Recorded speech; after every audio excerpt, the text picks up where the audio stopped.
मी अविनाश पवार आपल्या आवाजच्या नवीन बातमीपत्रामध्ये आपल्या सगळ्यांचं मनापासून स्वागत करतो। हक तुमची साथ आमची, अर्थात आपलं हक्काचं व्यासपीठ आपला आवाज। आपल्या आवाजच्या या बातमीपत्रामध्ये आपण दिवसभरातल्या घडामोडी पाहणार आहोत।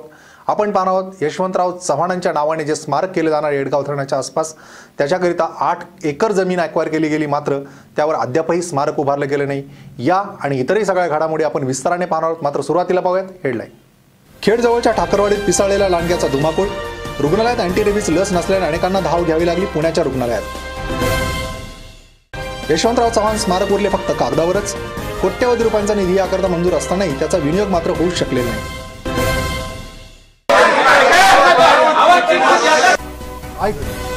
कुठं घडलं, कसं घडलं, आता पहा रोजच्या घडामोडी घर बसल्या आपल्या टीव्हीवर। हो, आपल्या स्थानिक केबलद्वारे आम्ही घेऊन येत आहोत आपला आवाज, आपल्या हक्काचे व्यासपीठ, अर्थातच हक तुमची साथ आमची, आम्ही घेऊन येत आहोत आपला आवाज। बातमीपत्राची सुरुवात करतोय ती खेड तालुक्यातल्या बातमीने। खेडजवळच्या ठाकरवाडीमध्ये एका पिसाळलेल्या लांडग्याने चांगलाच हायदोस घातला। 8 जणांना त्याने चावा घेतला, त्यापैकी 3 जण गंभीर जखमी आहेत।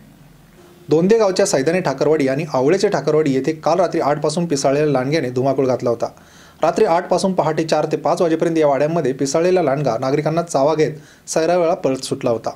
लोकांनी काय झाले म्हणून दरवाजे उघडल्याने हा पिसाळलेला लांडगा घरात घुसून अनेकांना चावा घेत होता। पिसाळलेल्या लांडग्याच्या हल्ल्यात सैदाने ठाकरवाडी आणि आवळेचे ठाकरवाडी या दोन्ही वाडीतील मंगल केदारी, शांताराम जाधव, दादाभाऊ गांगुर्डे, आशा गांगुर्डे, सीताबाई मधवे अशा 8 जणांना लांडग्याने चावा घेतलाय। ग्रामस्थांच्या हाताला, पायाला, पाटणीला लांडग्याने चावा घेतलाय। हे सर्वजण झोपेत असताना पिसाळलेल्या लांडग्याने त्यांच्यावर हल्ला केला।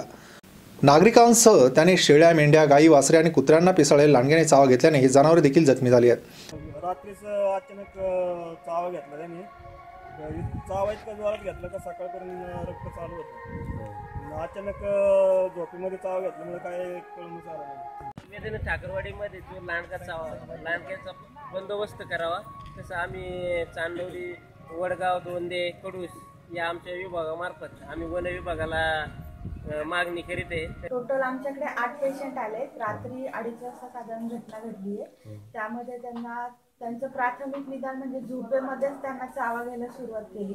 प्राणी नंतर बघितला, त्यांना कळलं की त्यांना लांडगा चावला आहे। गावामध्ये अजून घटना घडली आहे, म्हणजे त्यांना कळतं की प्राणी अजून काही ठिकाणी चावला गेलेला आहे। प्राथमिक निदानामध्ये आम्ही त्यांना इंजेक्शन टीटी आणि इंजेक्शन रॅबिपूर जे आमच्याकडे आहे ते दिलेलं आहे। त्यांना आम्ही पुढे पाठवत आहोत वायसर हॉस्पिटलला।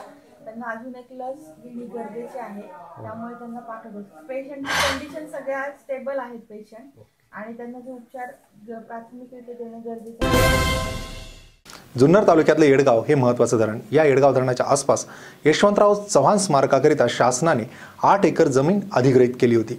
यावर सुंदर असं स्मारक उभारण्याचा शासनाचा मानस होता, मात्र यावर शेकडो कोटी रुपये येऊन देखील पुढे काहीच हालचाल झालेली नाही। देशाचे माजी पंतप्रधान तसेच महाराष्ट्र राज्याचे पहिले मुख्यमंत्री स्वर्गीय यशवंतराव चव्हाण यांचे स्मारक आणि उद्यानासाठी येडगाव जलाशयाशेजारी तब्बल 60 एकर जमीन शासनाने आरक्षित केली आहे। 100 कोटी रुपये या कामासाठी मंजूर देखील केले आहेत। 1 वर्षापूर्वी 1,50,00,000 रुपयांचा पहिला टप्पा या कामासाठी आलाही होता। या पैशातून या जागेसाठी संरक्षण भिंत बांधण्यासाठी 90 लाख रुपये खर्च करण्यात आले, तसेच रस्ता रुंदीकरणासाठी 50 लाख रुपये खर्च केले आहेत। एकूण संरक्षण भिंत 2.5 किलोमीटर अंतराची आहे, मात्र सध्या अवघी 510 मीटर लांबीची भिंत तयार झाली आहे। तसेच पुणे नाशिक महामार्गापासून धरणापर्यंतचा रस्ता 3 किलोमीटर अंतराचा असताना अवघा 1.5 किलोमीटरचा रस्ता तयार झाला आहे। बरेचसे पैसे मंजूर झालेत, पण ते अजून काय त्याचं कामही होत नाही आणि स्मारकाचं कामही होत नाही व लोकांना नोकऱ्याही मिळत नाही। हे काय आहे बुवा? माननीय शरदचंद्रजी पवार साहेब यांनी त्यामध्ये पाठपुरावा करून जवळजवळ 100 कोटी रुपयाचा हा प्रकल्प त्या ठिकाणी मंजूर केला, परंतु त्या ठिकाणी फक्त 1.5 कोटी रुपये आले आणि थोडंसं अर्धवट रस्त्याचं काम झालं, अर्धवट भिंत बांधली। सरकार बदललं, आमदार बदलला, त्याच्यावरती पुढं काहीही कार्यवाही झालेली नाही। ते जर झालं असतं तर आजूबाजूच्या सर्व शेतकरी, त्यांचा जो काही घरातील युवक असेल त्या युवकांना रोजगार उपलब्ध झाला असता, त्या रोजगारामधून त्यांचा कुटुंबाचा उदरनिर्वाह झाला असता आणि निश्चित या परिसरामध्ये चांगल्या प्रकारचं नियोजन होऊन सर्व शेतकऱ्यांना त्याचा नक्कीच फायदा झालेला असता। ते जर होत नसेल तर आम्ही सर्व या ठिकाणचे आजूबाजूचे ग्रामस्थ त्या ठिकाणी एक वेगळ्या प्रकारचं आंदोलन छेडून याचा पाठपुरावा नक्कीच सरकारकडे असलेल्या आजी आमदारांकडे आम्ही त्या ठिकाणी करू। या ठिकाणी आता जे सरकार होतं पूर्वीचं, त्यांनी या ठिकाणी प्रयत्न केले, पैसे पण उपलब्ध करून दिले. नंतरच्या काळात काही तांत्रिक अडचणी आल्या, दुष्काळ झाला, अतिवृष्टी झाली, तो पैसा तिकडे डायव्हर्ट झाला. त्याच्यानंतर त्यांनी आम्हाला सांगितलं का आत्ता सध्या पैसे नाही, तुमची तरतूद करू.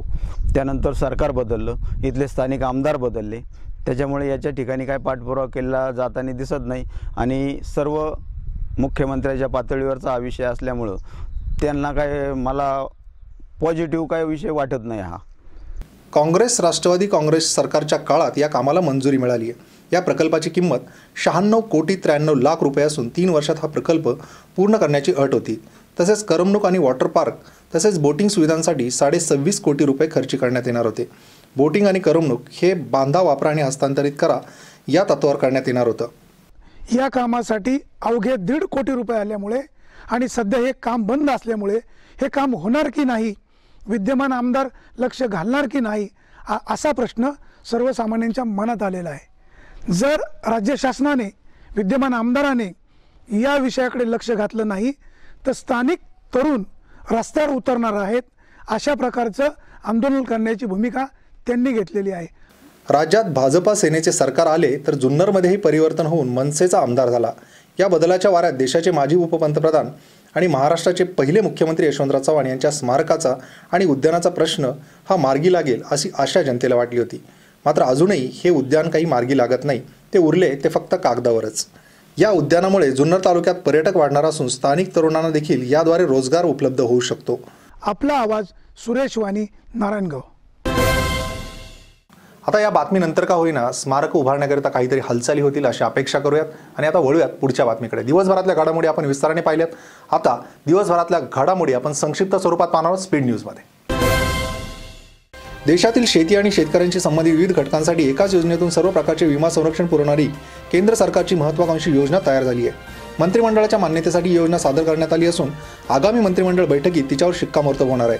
येत्या खरीपात महाराष्ट्रातील 2 तर देशातील 45 जिल्ह्यांमध्ये ही योजना पथदर्शी स्वरूपात आणि त्यानंतर सरसकटपणे राबवण्याचे नियोजन आहे, अशी माहिती केंद्रीय कृषी राज्यमंत्री मोहनभाई कुंदारिया यांनी विशेष मुलाखतीत दिली.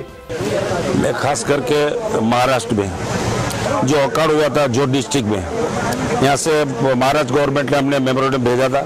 वो मेमोरेंडम के आधार पे हमारी यहाँ कमेटी भी आई थी. कमेटी उसको पूरा विषय पे विजिट किया है, उसने आके रिपोर्ट भी दे दिया है.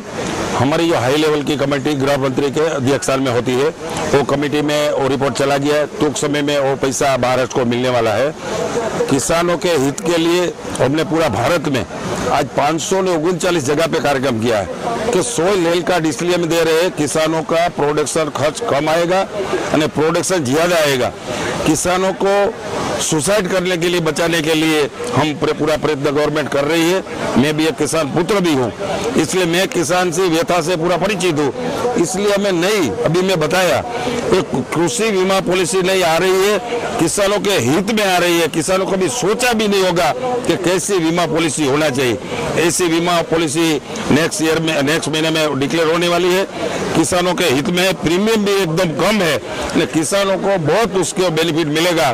किसानों के हित में काम करने के लिए नरेंद्र भाई बहुत प्रयत्न कर रहे हैं. हमारा कृषि डिपार्टमेंट भी प्रयत्न कर रहे हैं. तो किसानों हित में 100% हम सोचेंगे, तो सोच रहे हैं. उद्योगाप्रमाणे शेतीचा विकास साधण्याचे प्रयत्न करण्याची गरज आहे. कर्जमाफी तात्काळ उपाय होणं आवश्यक असली तरी प्रश्न संपत नाहीत. सरकारकडून याकरिता शाश्वत आणि प्रामाणिक व्यवस्था निर्माण करण्यात आली नाही. आज जी व्यवस्था आहे ती शेती आणि शेतकऱ्यांची शोषण करणारी आहे. भांडवली नुकसानात तो खचत चाललाय. कर्जमुक्तीच्या दिशेने धोरणांचे निर्माण होणे आवश्यक आहे. शेतकऱ्यांची कोंडी फोडण्यासाठी केंद्र आणि राज्य सरकारने पुढे यावे असे आवाहन राज्यातील शेतकरी नेते आणि अभ्यासकांनी केलं आहे. काही दिवसांच्या विश्रांतीनंतर उत्तरेकडून वाहणाऱ्या थंड वाऱ्याच्या प्रभावामुळे राज्यात पुन्हा एकदा थंडीची चाहूल लागू लागली आहे. रविवारी राज्यात नागपूरमध्ये सर्वाधिक कमी 11.3 अंश सेल्सिअस किमान तापमानाची नोंद झाली आहे. पुण्यात 14.2 अंश सेल्सिअस किमान तापमानाची नोंद झाली आहे. दरम्यान बुधवारी आणि गुरुवारी कोकण, गोवा आणि मध्य महाराष्ट्रात तुरळक ठिकाणी मेघगर्जनेसह तर पुण्यात गुरुवारी पाऊस होईल असा अंदाज भारतीय हवामानशास्त्र विभागाने वर्तवला आहे. तर या होत्या दिवसभरातल्या घडामोडी. आता जाता जाता पाहूयात हेडलाईन. खेडजवळच्या ठाकरवाडीत पिसाळलेला लांडग्याचा धुमाकूळ. रुग्णालयात अँटीरेबीज लस नसल्याने अनेकांना धाव घ्यावी लागली पुण्याच्या रुग्णालयात. यशवंतराव चव्हाण स्मारक उरले फक्त कागदावरच. कोट्यवधी रुपयांचा निधी याकरता मंजूर असतानाही त्याचा विनियोग मात्र होऊच शकलेला नाही. तर या होत्या दिवसभरातल्या घडामोडी. नवीन घडामोडींसह आपण भेटणार आहोत उद्याच्या बातमीपत्रामध्ये. आज आपण इथेच थांबणार आहोत.